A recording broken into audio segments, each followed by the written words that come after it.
Assalamu alaikum and welcome to Women and Society. My name is Fatima Dewji Jaffer and I'm going to discuss various issues affecting women in our society. Today I want to explore the lives of some of the most remarkable women in Islamic history. We have so many inspiring role models that teach us to stand up for the religion of Islam and show the world that Islam truly empowers women. Some may say that Islam condemns women to the private sphere, but the Quran speaks against the misconception. Zainab bint Ali, the granddaughter of the Prophet, peace be upon him, can be considered one of the first war zone journalists. After her brother and sons were killed, she was marched alongside other captives to the court of Caliph Yazid. But captivity would not silence her, for she spoke to Muslims all along the way, condemning the Caliph for his wrongdoings. When brought to Yazid's court, Zainab spoke so eloquently against him that the entire court was enthralled, which led to her eventual release. Zainab bint Ali has since been hailed the hero of Karbala for her bravery and bold words. Zainab was so pivotal in the saga of Karbala. Without her outspokenness, she and her family may not have survived. The story of Zainab shows us that women's voice is powerful and should not be silenced. We as a people can only benefit from the added voices of women. Today, many Muslim women are still oppressed.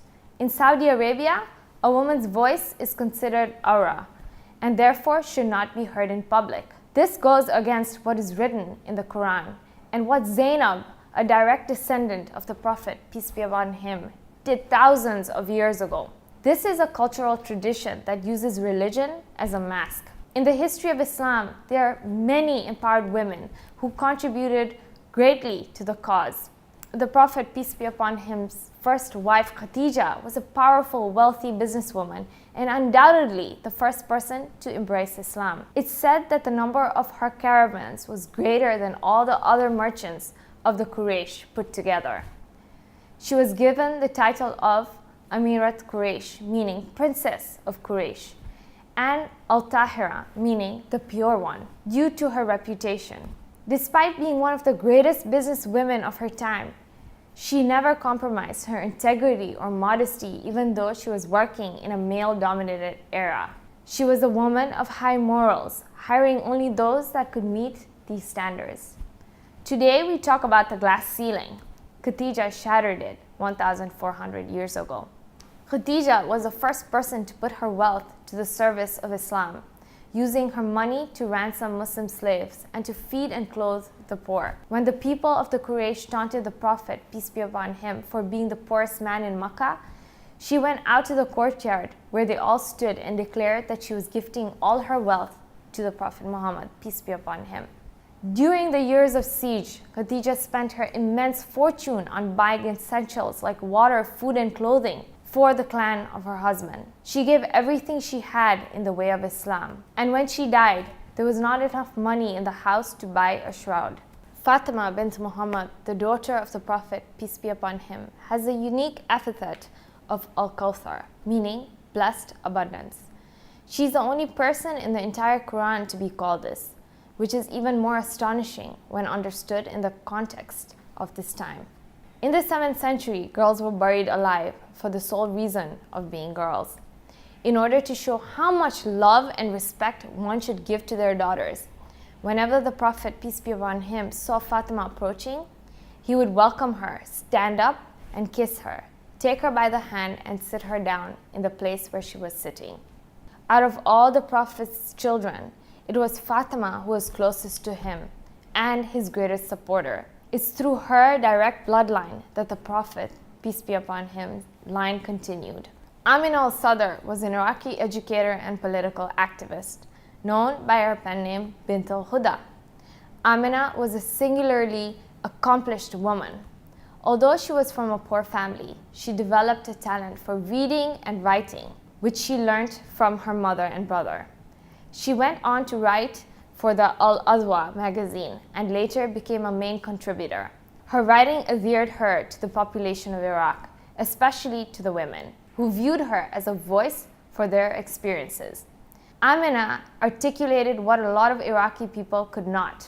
In addition to her articles, Amina also wrote many works of fiction, which were based on themes of struggle of the Iraqi women. Amina was also a strong proponent for education. She established several schools for girls in Baghdad and Najaf, some of which she served as headmistress.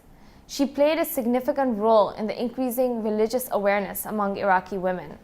Without her, many would have been uneducated in regards to Islam and the world.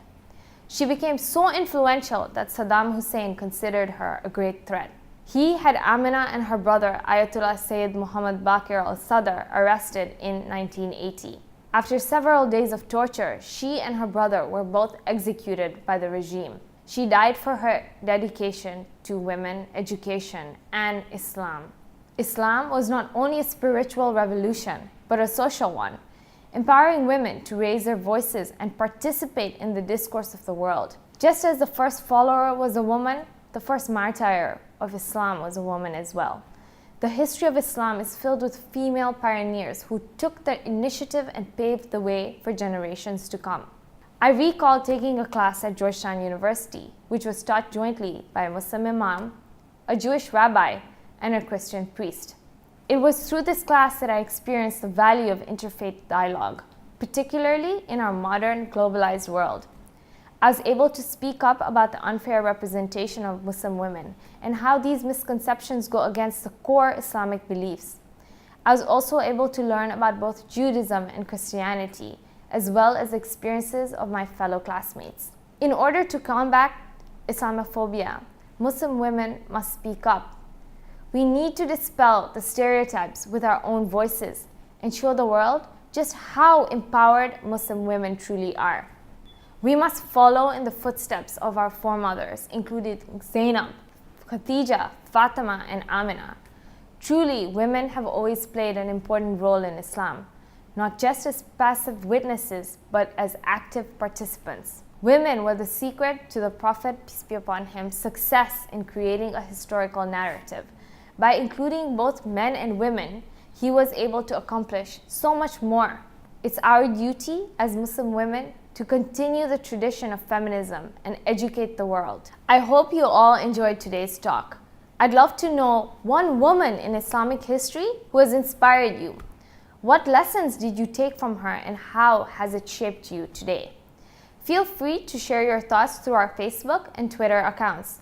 Also, I'd love to know what topics interest you and what you would like me to discuss in my future videos. Thank you.